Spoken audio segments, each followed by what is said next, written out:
My name's Mark Seijbel. I'm the Head of School for Secondary at Merredin State College, and this is the first Principal's Address for 2022, just to provide some quick, snappy updates. Of course, firstly, welcome back to the school year. I hope you and your family are travelling well, that you had a great festive season. And of course, we're all working together a bit flexibly to go through the current times and wish everybody well over the coming term. In this episode, you can see what I tend to outline there. I'm going to make these videos a little bit more frequently, but a bit briefer. And just you can choose, of course, which sections you want updates on by looking on this the first slide, and then skip ahead if you need. Today, I'd like to start by looking at our schedule for 2022. As you should know by now, our seniors will join us on the 31st of January, and that'll be online. And then the rest of the school will join us in what was traditionally week 3, 7th of February, in face-to-face. And of course, that's the current arrangements, and listen please to the school communication and state media for any changes that may occur over that. Our end of term is the same as originally planned, 1st of April, and we'll come back for term 2 on the 19th. Please note that investiture at the moment is postponed. You can see also there the schedule or the timetable for students this year. Every day starts at 9 o'clock and finishes at 3, except for Tuesday where they are finishing at 1:50. If you can't get a bus or you can't get home on that Tuesday, our resource centre will continue to provide supervisions for students to do some self-guided study. So please go to the resource centre if you can't get home till 3 o'clock. Our timetables are now available through One School to students, so you can get that via the address on the screen, and they'll also be emailed to all students over the coming weekend, and you should have them by the 31st of January. Note, of course, that as always, there's going to be some changes, and we have had a couple of staffing changes, and that continues to be a little bit of a fluctuating space. And senior students, if you are seeking to do a subject change application, please make sure you do it by the 11th of February, which is the end of the second week back, and you have to book an appointment for those through our front office.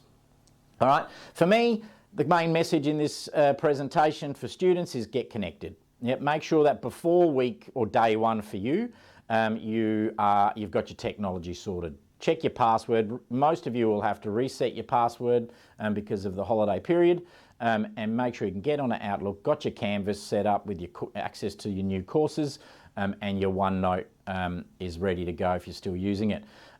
Most of our communication will come through, well, all of our communication from our teachers to our students will come directly via Outlook and Canvas. So if you're looking for instructions on how to get started, that's where you find them. And of course, as always, seek IT support as you need it. The team are open and are working a full schedule, so contact IT support here at the college if you need any help with this. Our college executive team has remained fairly much the same as last year. Miss Kerry Jones is our executive principal, and I'll continue to be the secondary head of school, working alongside Sue Esposito, the primary head of school. In secondary, we have our deputy principals. For year 7, Miss Brandy Klukas. For year 8, Miss Nicola Worthington. For year 9, Jason Caruso. For year 10, Mr Prestwidge. And for year 11 and 12, Miss Wicks. They're supported by a team of HODs, other coordinators and a coach, and we'll make this chart available with photos on it as soon as we can. Our student engagement team has changed a little bit in that we have reduced the number of community leaders working in every year level, and they're working together with a head of department and a deputy for each year level. So that's a team of 4 that leads some support staff as well, and we call that cohort management. And they are the ones that can really run that tight ship around each year level, making sure that all the students are getting the support that they need.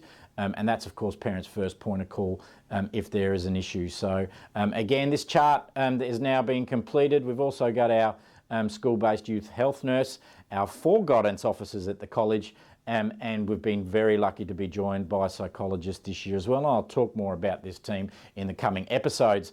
I'm very sad to say that at the moment our chaplains have embarked on a new adventure, and Chris and Kelly won't be with us this year. We're going to offer students a chance to pass on any well wishes and messages in the first couple of weeks, but we will be recruiting a new chaplain in the coming weeks.